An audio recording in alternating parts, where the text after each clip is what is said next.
तुम पढ़ते ही नहीं हो। अमीशा ने पढ़ा, देखो और किस किसने पढ़ा, एक सेकंड। दर्शिता, दीपश्री ने नहीं पढ़ा केवल। दीपश्री, दर्शिता, रीजन बता दो बच्चे। हो दिमाग से निकल गया। अच्छा, सॉरी, मैं पार्टी देनी पड़ती है यहाँ पर।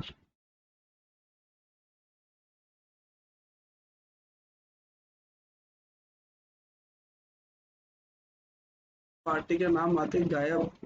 चलिए, यस स्टूडेंट्स, कल हम लोग पढ़ रहे थे डेफिनेशंस, कंडीशन की बिल्कुल बेटा, अपन इस शुरुआत से शुरू कर रहे हैं। Condition which is the part of the subject matter of the goods, which is the part of the subject matter of the video नहीं है। अब बताओ।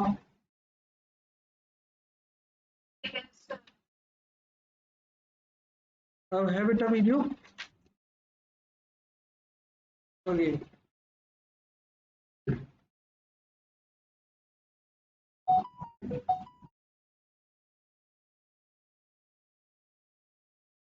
what is the meaning of condition? So condition is the part of the contract which is the subject matter of the contract and essential for that sale. If the conditions are not fulfilled, then buyer has right. Who has right, bacha? Buyer has right to cancel the contract, to break the contract. Understood? So what is the meaning of condition? A condition is the stimulation essential to the main purpose of the contract, the breach of which gives the raise to right the treat the contract as repudiated. But warranty के case में क्या होता है? Warranty के case में warranty is the part of the contract which is not essential, which is by law. क्या कहेंगे हम इसको? By law. And break of warranty may not give power to the buyer to break the contract. अगर warranty टूटती है तो buyer के पास right नहीं होता है कि वो कॉन्ट्रैक्ट तोड़ दे। तो यहां पर अगर ये कहा जाए कि warranty is the collateral for the main purpose, collateral का मतलब क्या हो गया? Which is not a essential part of the contract. तो ऐसी कंडीशन में वारंटी अगर टूटती है तो आप डैमेज की डिमांड कर सकते हैं, आप लॉसेस की डिमांड कर सकते हैं, रिप्लेस की डिमांड कर सकते हैं, बट रीपेमेंट की डिमांड आप नहीं कर सकते। You can not gate refund for the breach of warranty, but in the case of breach of condition repayment option will be there. Understood? चलिए, कंडीशन और वारंटी के बीच में छोटा सा डिफरेंस देख लेते हैं बेटा हम लोग। Value, a condition is the stimulation which is essential for the main purpose of the contract. यहां पर क्या लिखा हुआ है बच्चा? असेंशियल। अगर कंडीशन टूटी, कॉन्ट्रैक्ट टूटा, बट वारंटी में यहां पे लिखा हुआ है कोलेट्रल। कोलेट्रल का मतलब which help, right? The aggrieved party can repudiate the contract of sale in case of breach of contract. What is the meaning of repudiate? Anyone?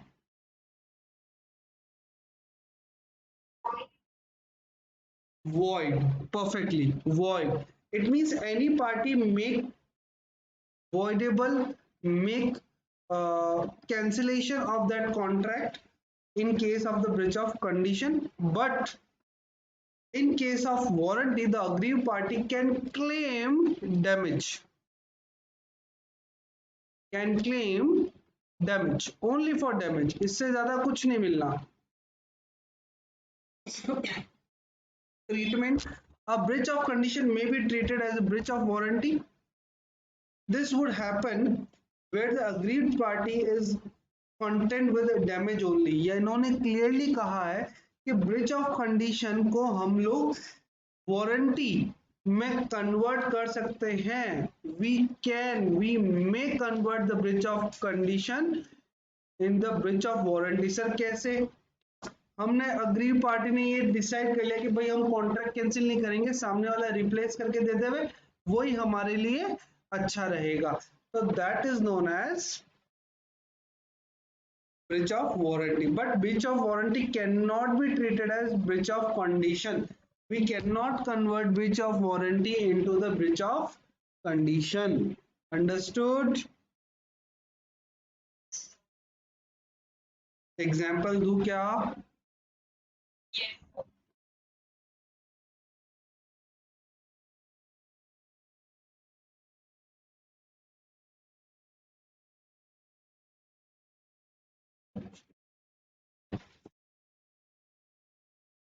दीक्षा ने एक इलेक्ट्रॉनिक इक्विपमेंट्स परचेज किया था फ्रॉम एक्स, और mister x ने उसके against में condition रखी थी कि ये इलेक्ट्रॉनिक इक्विपमेंट आप कहीं से भी फेंक दोगे, कहीं डैमेज नहीं होगा, नोकिया के फोन के जैसा रहेगा. ठीक है, ये कंडीशन रखी कि ये इलेक्ट्रॉनिक इक्विपमेंट एकदम परफेक्ट है, यूजेबल है, नॉन ब्रेकेबल है. क्या है? Non breakable.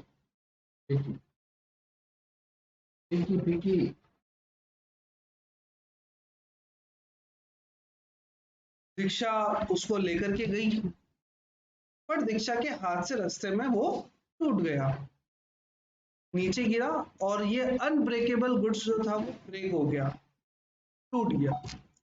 मुझे बताएं, एक्स से दीक्षा अपना पेमेंट रिसीव करने का राइट रखती है या नहीं रखती है?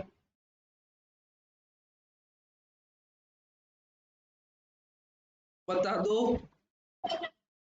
बिल्कुल, आपको Diksha has right to take their money back. Okay, पर दीक्षा यू नो दैट अच्छी लड़की है, साफ दिल की लड़की है, तो दीक्षा ने उस एक्स को कहा यार आपके नुकसान क्यों करें, आप ऐसा करो इस गुड्स की जगह मुझे दूसरा गुड्स रिप्लेस करके दे दो. मिस्टर एक्स बहुत खुश हुआ. मिस्टर एक्स ने कहा ओके. मिस्टर एक्स ने वो टूटा फूटा गुड्स अपने पास में रखा और दीक्षा को as it is, same quality, same company, same product, Diksha को रिप्लेस करके दे दिया. तो मुझे एक बात बताएं, दीक्षा ने यहां पर कंडीशन ब्रेक का राइट यूज किया था या वारंटी ब्रेक का राइट यूज किया था?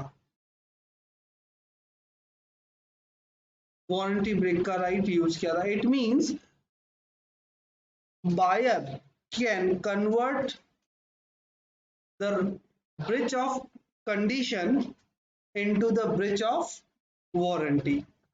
पर सपोज दैट यहां पर दीक्षा ने ये कहा होता, दीक्षा जब इलेक्ट्रॉनिक इक्विपमेंट लेकर ही गई थी तब दीक्षा को एक्स ने कहा था कि मैम इस पर हम 2 साल की वारंटी लेते हैं कि ये इक्विपमेंट 2 साल तक कोई समस्या नहीं आएगी, आएगी तो हम फ्री सर्विसिंग करके देंगे. दीक्षा घर लेकर के गई, दीक्षा ने उसको चालू किया और जैसे ही चालू किया वो काम करना बंद कर दिया.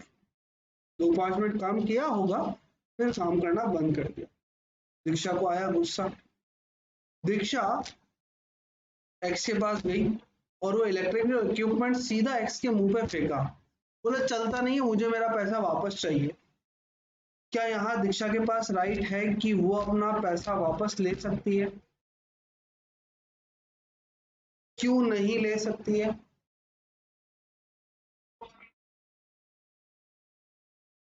Because this is a breach of warranty, not condition.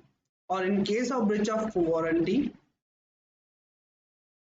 buyer can replace their goods, buyer can repair their goods, but cannot take their money back.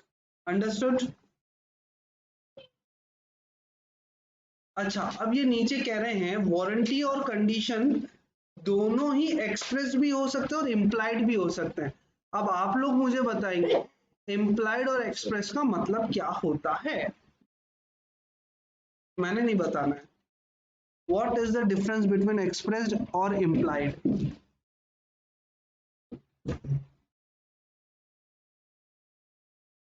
कहीं पढ़ा है?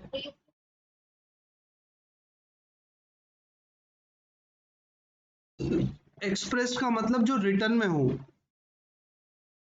और इम्प्लाइड का मतलब क्या बताया मैम आपने?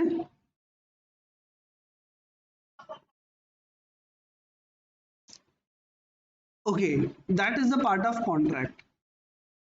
बट इन द कंडीशन और वारंटी, एक्सप्रेस का मतलब कोई भी ऐसी टर्म एंड कंडीशन जो आपको किसी भी तरीके से बताई हो, चाहे ऑरली बताई हो, चाहे रिटर्न में बताई हो, चाहे पेम्पलेट दिया हो, चाहे कोई भी कुछ कैसे भी, अगर आपको कोई कंडीशन या वारंटी बताई गई है, एक्सप्रेस की गई है बाय रिटर्न और by the oral, that is called expressed condition और expressed warranty.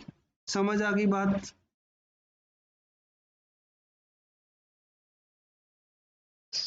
But implied is condition or implied warranty are those which can be assumed by the buyer। अगर ये एक्सप्रेस नहीं है तब भी बायर अपने अकॉर्डिंग अज्यूम कर सकता है कि हाँ ऐसा ही हुआ होगा।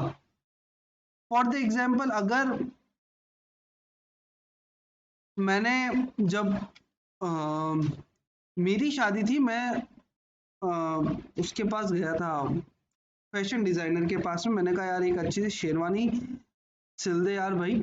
और मैंने उसको बता दिया भाई अपने को नॉलेज नहीं है कि किस तरीके से शेरवानी बनाई जाती है, किस तरीके का कपड़ा यूज किया जाता है, तो अपने अकॉर्डिंग देख ले, मेरी शादी है उस अकॉर्डिंग देख ले। तो मुझे एक बात बताओ, क्या ये इम्प्लाइड है कि मैंने जो उसको स्टेटमेंट दिया है उस स्टेटमेंट के बेसिस पर उसको अपना गुड्स बनाना है और मुझे विश्वास करना पड़ेगा कि हाँ जो इसने गुड्स बनाया वो एक्चुअल में काम यही आता है?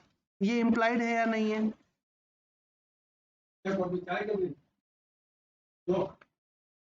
चलो एक और एग्जांपल समझे।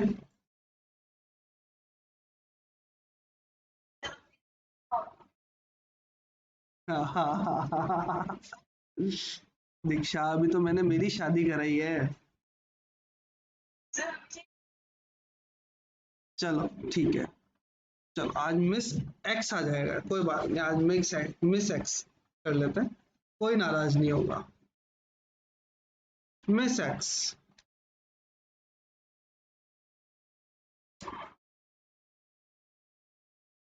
मिस एक्स ने एक शॉप पर गई, वहां पर एक सेकंड हैंड मोबाइल रखा हुआ था। शॉपकीपर से उसने पूछा सर ये मोबाइल सेलिंग पर्पज से है? मोबाइल कीपर ने कहा हाँ मैम, 10,000 रुपए में ये मोबाइल बेचना है। मिस एक्स ने वो शॉपकीपर को 10,000 रुपीज पे किए, मोबाइल लेकर के घर आ गई।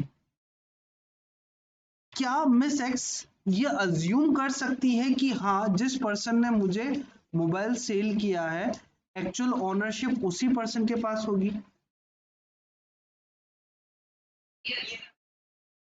क्या मिस एक्स को ये पूछने की या सेल्समैन को ये बताने की जरूरत है कि उसके पास ओनरशिप राइट है या नहीं है, सेलिंग राइट है या नहीं है? नहीं। It means that is implied. Implied, it means which can be assumed in case of anything, which can be behavioral, जो अभी प्रिया ने बताया था, which can be behavioral। ठीक है, देखो यहाँ पे लिखा हुआ है when terms of the contract expressly provided for them are known as express condition or the warranty। Implied conditions of warranty are incorporated in every contract of sale unless the circumstances show a different intention।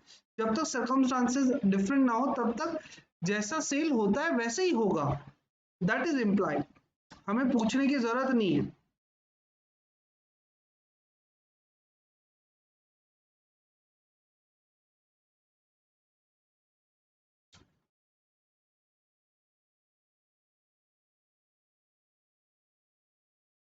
Type of implied contract और implied warranty, देखो express condition और warranty को explain करने की requirement नहीं है। Why?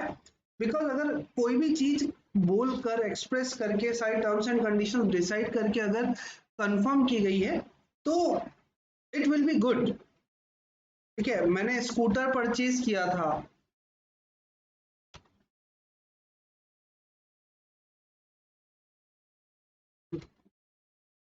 Miss x से। अब यहाँ मिस एक्स कौन है जो अपने आप समझ जाना, मैं नाम किसी का नहीं लूंगा। मिस एक्स से मैंने स्कूटर परचेज किया।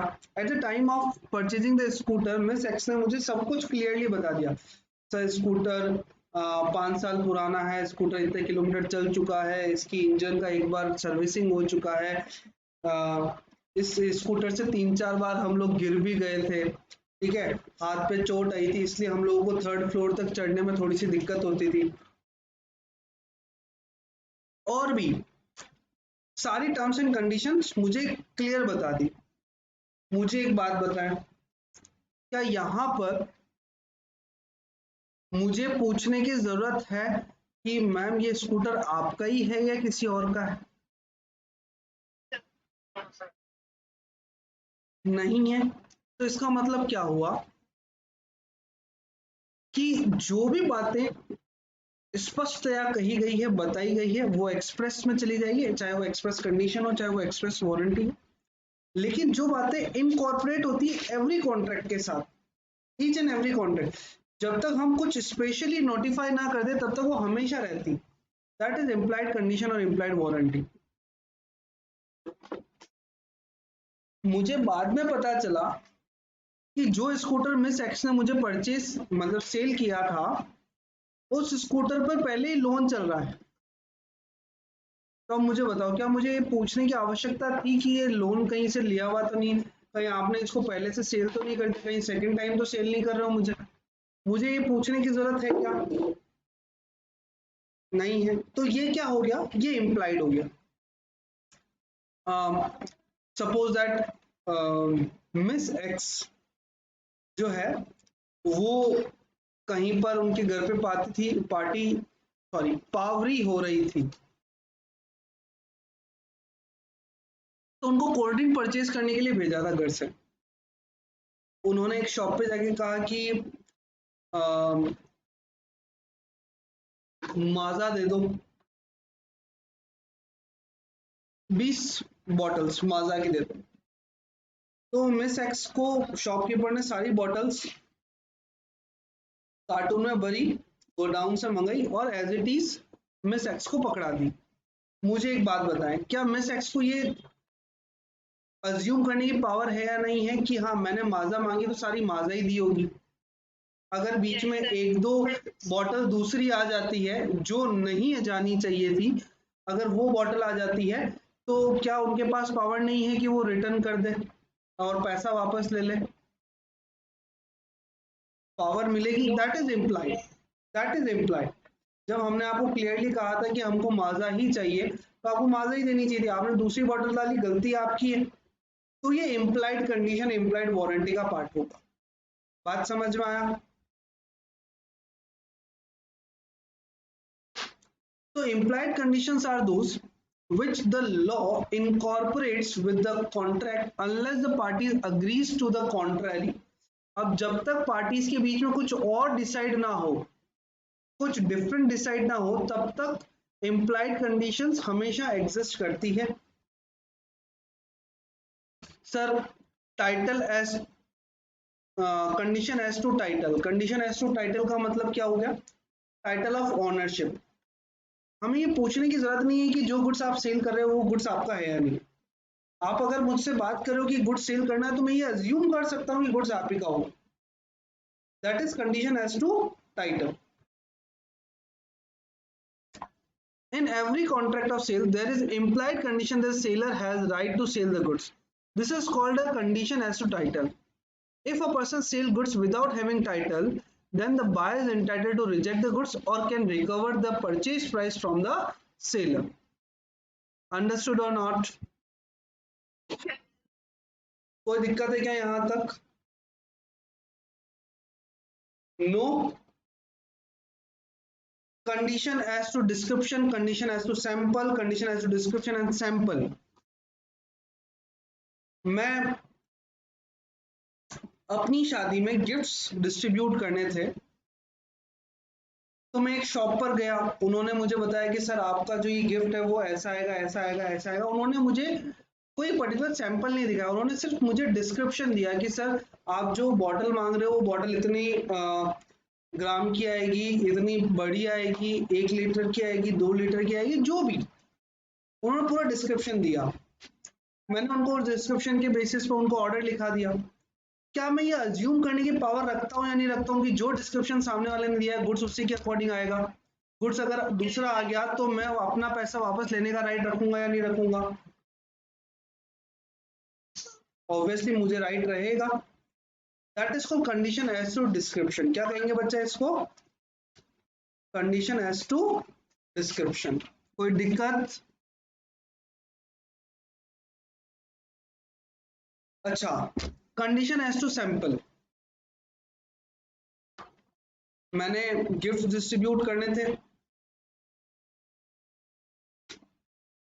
500 पीस मुझे चाहिए थे। मैंने शॉपकीपर के पास में गया, मैंने कहा सर ये 500 पीस चाहिए, कोई सैंपल वगैरह हो तो बता दो, रेट कंफर्म कर दो, मैं आपको ऑर्डर दे देता हूँ, एडवांस पेमेंट भी कर देता हूँ। उन्होंने मुझे एक पर्टिकुलर सैंपल दिया कि सर आपका जो गुड्स आएगा वो ऐसा आएगा। मैंने उस सैंपल को पूरा अच्छे से चेक कर लिया और वो सैंपल के अकॉर्डिंग मैंने उनको 500 पीस का ऑर्डर भी इशू कर दिया, एडवांस पेमेंट भी कर दिया। जब गुड्स मुझे डिलीवर हुआ तो जो सैंपल मैंने देखा था और जो गुड्स मुझे मिला है उन दोनों की क्वालिटी डिफरेंट थी। क्या मेरे पास राइट है या नहीं कि मैं वो सारा गुड्स शॉपकीपर को रिटर्न कर दूं और मेरा पैसा वापस ले लूं? है। That is called condition as to sample. क्या कहेंगे बच्चा इसको?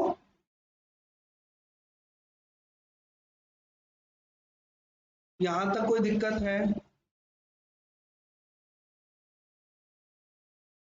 कुछ बोल दो, यहां तक कोई समस्या हो क्या? श्योर? चलिए, condition as to description and sample.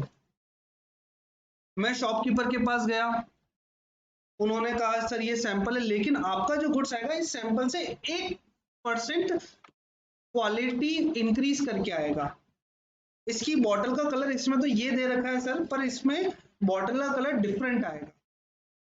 ठीक है, उन्होंने मुझे कलर ही बता दिया, इसका कलर ऑरेंज आएगा और ऑरेंज में ब्लैक कलर की लाइंस होगी, इसमें बॉटल के ऊपर जो कैप आएगी वो डिफरेंट आएगी, वो ऐसी आएगी। मतलब वो सैंपल भी मुझे दिखा रहे हैं और उस सैंपल के बेसिस पे वो मुझे डिस्क्राइब भी कर रहे हैं कि आपका जो गुड्स आप लोग कॉल करने वाले हो, हमें ऑर्डर देने वाले हो, वो ऐसा आएगा। मैंने कहा ठीक है। जब वो गुड्स आया तो एज इट इज सैंपल वाला था। उन्होंने मुझे क्या कहा था, इस सैंपल से बेटर क्वालिटी आएगी, कलर डिजाइन अलग आएगा, कैप अलग आएगा, सब कुछ उन्होंने कहा था, पर वैसा नहीं था। क्या मैं गुड्स को रिटर्न करने की पावर रखता हूँ या नहीं रखता हूँ? अपना पैसा वापस लेने का राइट रखता हूँ या नहीं रखता हूँ? बिल्कुल। That is called condition as description and sample. यहां तक को कोई समस्या हो तो कहो। पक्के से? चलिए, कंडीशन एज टू फिटनेस और क्वालिटी। जब मैंगो का सीजन था, आम का सीजन था और मुझे आम परचेज करना नहीं आता, मुझे क्या आम परचेज करना नहीं आता, मैं वेंडर के पास में गया, मैंने वेंडर भैया 5 किलो आम दे दो, लेकिन ध्यान रखना आज घर पे मैंगो जूस बनेगा, उसके अकॉर्डिंग आम देना, मैं आप पर पूरा विश्वास करके आपको सेलेक्ट करने की परमिशन दे रहा हूँ। उन्होंने कहा आप टेंशन मतलब 1 नंबर आम दूंगा। मैंने कहा ठीक है। उन्होंने मुझे 1 नंबर आम दे दिए। अब मुझे एक बात बताएं, वो आम अगर मैंगो जूस वाले नहीं हुए, मैं घर गया, घर पे जाते ही पापा ने कहा कि ये क्या उठा करके लेके आ गया, ये मैंगो जूस वाले आम थोड़ी ना होते हैं, ये तो दूसरे वाले आम होते हैं। मैंने कहा पापा वेंडर ने यही बोला था। बोले वेंडर को ये आम वापस कर क्या वेंडर वो आम वापस लेकर मुझे मेरा पेमेंट देने का की लायबिलिटी रिस्पॉन्सिबिलिटी रखता है या नहीं रखता है? बिल्कुल रखता है। क्यों? क्योंकि जब मैंने उसको कहा था भैया मेरे को इस पर्टिकुलर पर्पज से चाहिए, ये क्वालिटी चाहिए, ये क्वांटिटी चाहिए, अगर वो नहीं है और मैंने उसकी कैपेबिलिटी पे पूरे बिलीव करके अगर ऐसा काम किया है तो ये इम्प्लाइड कंडीशन है और मैं वो आम उसे वापस लेकर के आऊंगा, 2-3 बातें सुना करके भी आऊंगा और अपना पेमेंट वापस लेकर के आऊंगा। अंडरस्टूड? यहाँ पर देखो क्लियरली लिखा हुआ है कि where the buyer has make known that seller has a particular purpose for the which he need of goods। जब बायर ने पहले ही सेलर को बता दिया था कि इस पर्टिकुलर पर्पज से हमें गुड्स की रिक्वायरमेंट है, the buyer should rely on the skill and judgement of the seller. मैंने उसको पहले कह दिया था भैया आम अच्छे थे ना, मुझे आम खरीदना नहीं आता, उसने कहा 1 नंबर दूंगा भैया, मैंने उसकी जजमेंट पे बिलीव किया। Where the consent of buyer was obtain by the seller by fraud और मिसरिप्रेजेंटेशन। सेलर ने मेरे साथ फ्रॉड किया, हम दूसरे देने चाहिए थे उसने दूसरे दे दिए, मैं तो पैसा वापस ले सकता हूँ। अंडरस्टूड? कोई दिक्कत? चलिए स्टूडेंट्स एक बार 6th और 7th पॉइंट एक बार आप लोग पढ़िएगा, बाकी की बातें हम लोग करेंगे कल। Okay, thank you, good bye.